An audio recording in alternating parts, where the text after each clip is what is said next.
Sumerian tablets are probably one of the oldest form of written record that we have. The Sumerian language has no known relatives. Then what is its purpose? Why did they even make it? History today is at exciting moments with our current range of technologies, allowing us to discover things we may not have ever found, leading to new ideas about our ancient past.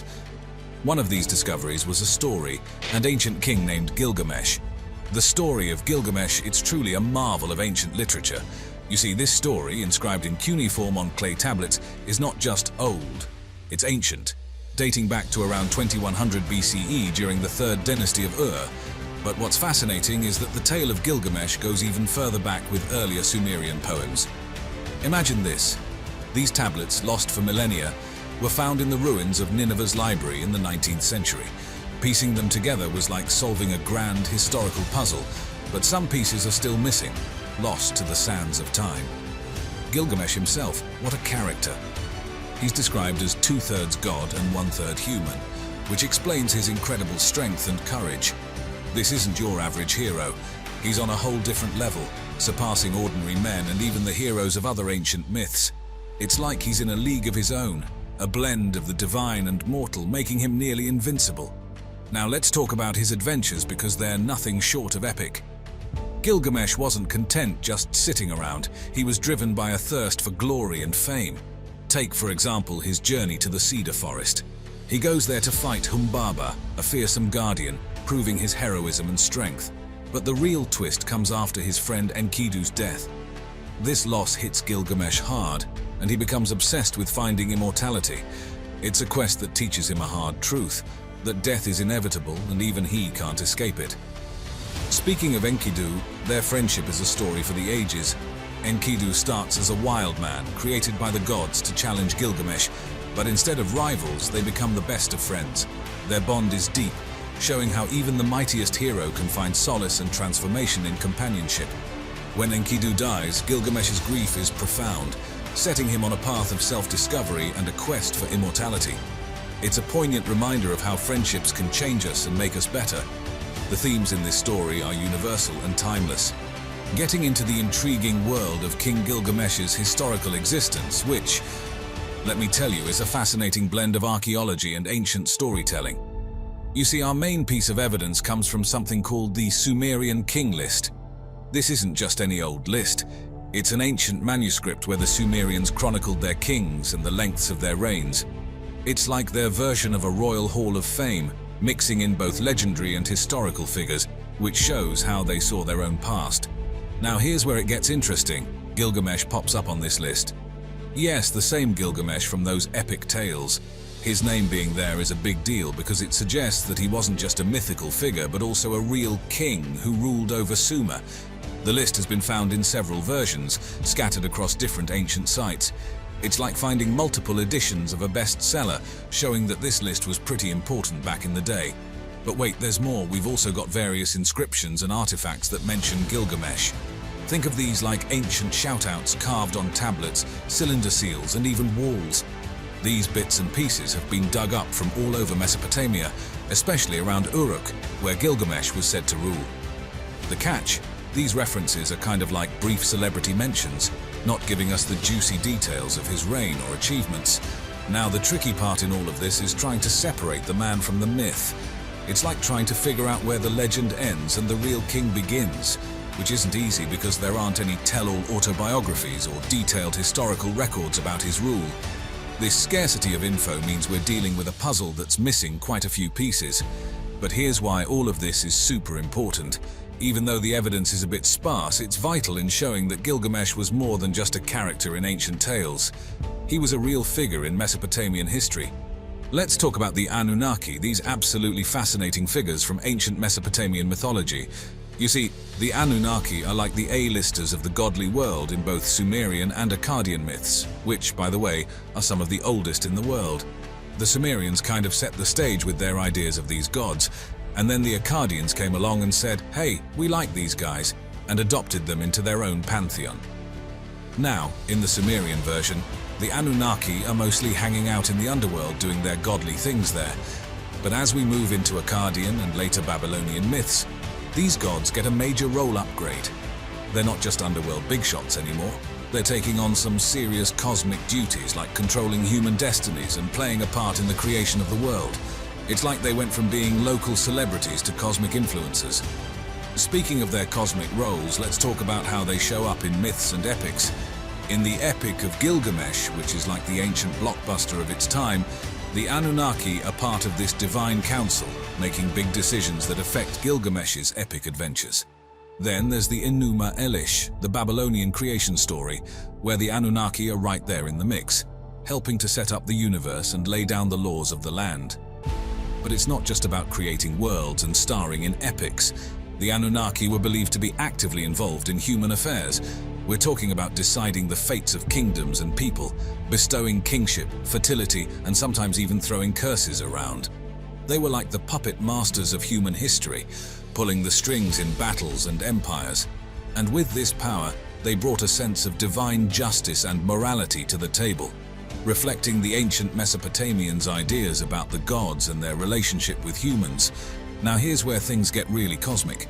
Over time, some of these Anunnaki start getting associated with celestial bodies like the Sun, Moon, and Venus. This wasn't just a simple rebranding.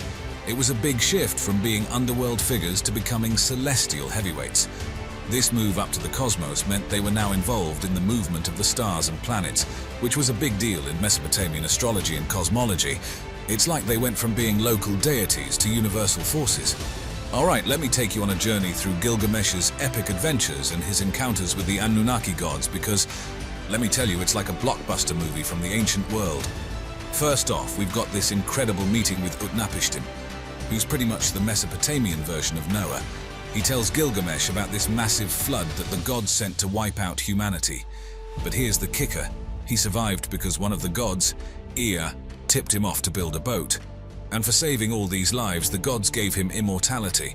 This story blows Gilgamesh's mind, and he starts thinking, hey, maybe I can live forever too. But Gilgamesh's journey isn't just about one guy. He's got a buddy, Enkidu, who was literally made by a goddess because the gods were worried about Gilgamesh getting too powerful. Talk about divine intervention.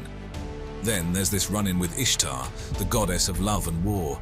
She's got a thing for Gilgamesh, but he's like, no thanks. And she gets so mad that she sends this massive bull of heaven after him. And we can't forget about Humbaba, this monstrous guardian of the cedar forest. Gilgamesh and Enkidu decide they're going to take this creature down, which is a huge deal because it's like challenging the will of the gods themselves. It's a real test of their strength and bravery. Throughout all this, Gilgamesh is chatting with the gods, especially Shamash, the sun god. Shamash is like his divine advisor, giving him tips and helping him out. And then there's Ninsun, Gilgamesh's mom, who's a goddess herself. She's giving him all this motherly advice and support, showing that even in the world of gods and epic heroes, a little parental guidance goes a long way. So what we've got here is a story that's not just about a hero's quest for glory and immortality. It's a deep dive into the relationships between gods and humans in ancient Mesopotamia. These deities are involved in everything, from creating companions to guiding heroes and even getting a little revenge when things don't go their way. Getting back to ancient kings, let's talk about Gilgamesh and his reign in Uruk, which is absolutely mind-blowing when you think about it. Picture this. We're going back to around 2700 BCE, smack in the heart of what's known as the early dynastic period in Sumerian history. This was a time when city-states in Mesopotamia were popping up like mushrooms, and these were not just any cities. They were the first complex societies in human history, a real game-changer in how people organized themselves. Now Gilgamesh, this legendary king, was ruling over Uruk, one of these city-states. Uruk was not just any city, it was a major player. Located in what's now modern-day Iraq, right along the Euphrates River, it had everything going for it: fertile land, a prime spot for trade, you name it. It was like the New York City of its time. The city was a cultural and economic powerhouse, known for its architectural wonders. We're talking massive temple complexes and the famous Uruk Wall, which people say Gilgamesh himself built. Imagine the sheer scale of that. But Uruk wasn't just about impressive buildings, it was also a religious hub.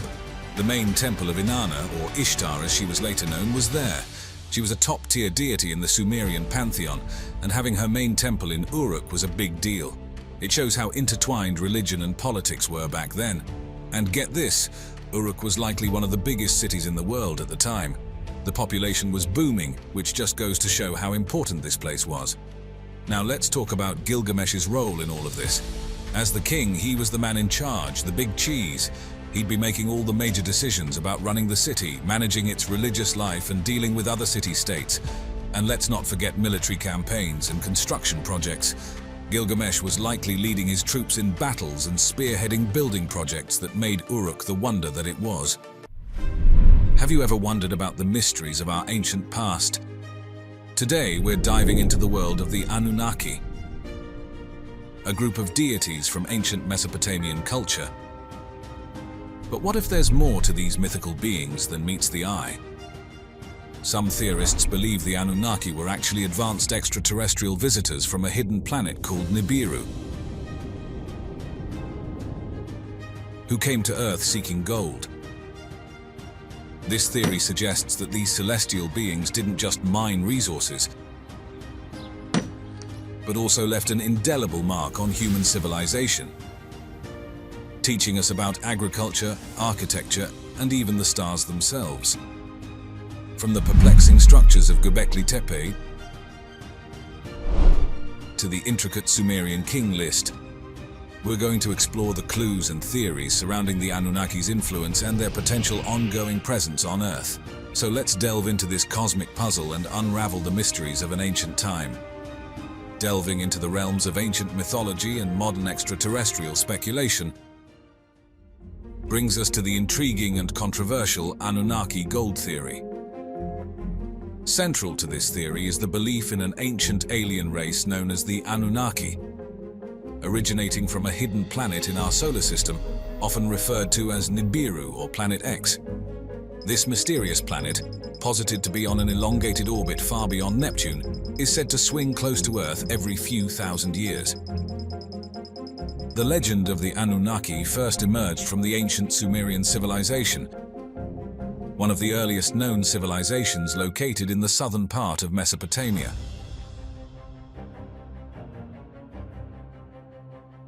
Sumerian texts and cylinder seals depict beings that some believe to be these ancient astronauts, describing them as those who from heaven to earth came. According to Zecharia Sitchin, a proponent of the theory, the Anunnaki came to Earth approximately 450,000 years ago, during one such close passage of Nibiru. Their purpose, to mine gold. But why gold? Proponents of the theory suggest that the Anunnaki required gold to repair the deteriorating atmosphere of their home planet. Gold, with its unique properties and ability to reflect infrared light, was supposedly used to create a protective shield in the upper layers of Nibiru's atmosphere. Earth, abundant in this precious metal, thus became their source. The gold theory is further bolstered by interpretations of ancient Sumerian artwork and iconography. Some of these interpretations point to depictions of what could be interpreted as advanced technology, spacecraft or astronauts, possibly the Anunnaki themselves. These interpretations often draw parallels between the Sumerian descriptions of the Anunnaki and similar beings in other ancient cultures and mythologies around the world, suggesting a global presence of these beings.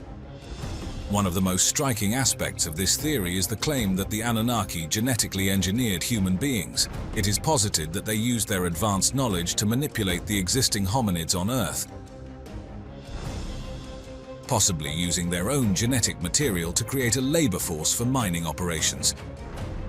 This, the theory suggests, could explain the sudden leap in human advancement and the emergence of more sophisticated civilization shortly after.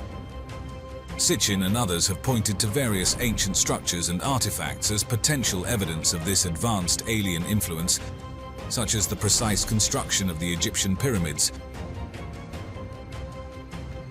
or the intricate stone structures of Sumer itself. However, mainstream science and archaeology have widely dismissed these theories, attributing these achievements to human ingenuity and the gradual development of civilization. The Anunnaki gold theory and the associated legends of planet Nibiru continue to captivate the imagination of many. They stand as a testament to humanity's enduring fascination with the stars and the possibilities of what might lie beyond our current understanding. Whether viewed as ancient myth or as speculative history, these stories challenge us to consider the vast and mysterious tapestry of the universe in which we reside. At the heart of some of the most intriguing theories about ancient civilizations lies the story of the Anunnaki, a group of deities in Sumerian mythology who are often at the center of alternative historical narratives. According to these theories, the Anunnaki were not merely mythological beings, but visitors from another world who played a pivotal role in shaping human civilization. Looking at the ancient Sumerian civilization, it's evident that they were remarkably advanced for their time. They built impressive cities like Uruk and Ur, developed a sophisticated system of writing, cuneiform, and made significant advancements in mathematics and astronomy. Some theorists argue that such advancements are too sophisticated to have originated independently, suggesting extraterrestrial influence. One of the most fascinating aspects of this theory is the claim that the Anunnaki directly intervened in human evolution. It is hypothesized that they used their advanced technology and knowledge in genetics to upgrade Homo sapiens, merging their extraterrestrial DNA with that of humans. This, the theory posits, could explain the sudden leap in human intelligence and capabilities around this period. Artifacts such as the Sumerian king list, which records the reigns of kings over thousands of years, and the detailed astronomical records found in Sumerian texts are often cited as evidence of this alien influence. These records show an understanding of celestial bodies and their movements that seems too advanced for a civilization of that era. Moreover, the depiction of the Anunnaki in Sumerian art, often shown as larger-than-human figures and sometimes with non-human features, fuels speculation about their extraterrestrial origin. These depictions are interpreted by some as literal representations of these beings, rather than symbolic or mythological figures. In modern culture, the story of the Anunnaki has taken on a life of its own, inspiring books, movies, and conspiracy theories. It continues to be a topic of fascination and debate, symbolizing the enduring human quest to understand our origins and the development of our civilizations. Whether one views the Anunnaki as myth or as possible historical figures, their story invites us to consider broader possibilities about our past and the ancient world. The quest to trace the footprints of the Anunnaki across our planet takes us to various historical and archaeological sites, where clues of their supposed involvement with human civilizations are said to be present. Proponents of the theory scrutinize these sites, searching for evidence of extraterrestrial interaction and knowledge sharing with ancient humans. One focal point in this quest is the ancient Sumerian civilization. The Sumerian astronomical texts, for instance, display a sophisticated understanding of planetary movements, leading some to speculate that this knowledge was imparted by the Anunnaki.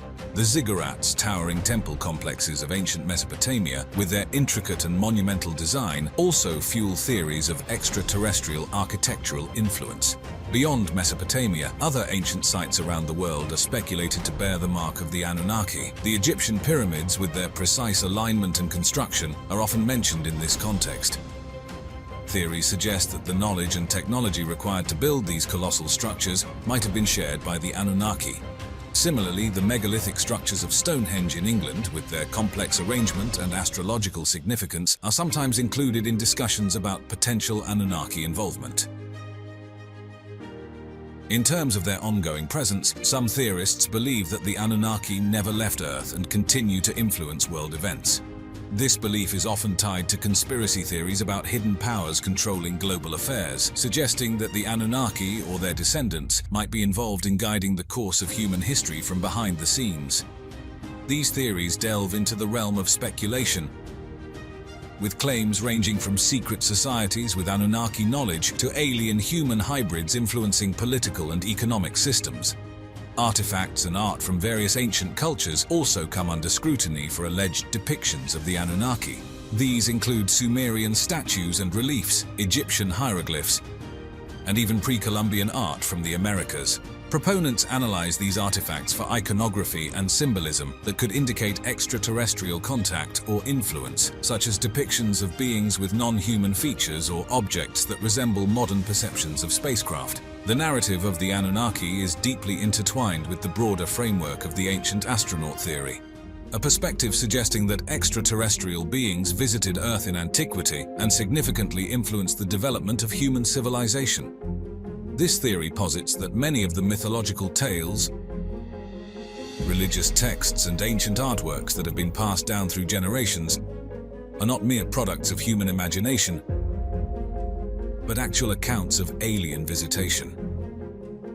Central to this theory is the interpretation of ancient texts and artifacts.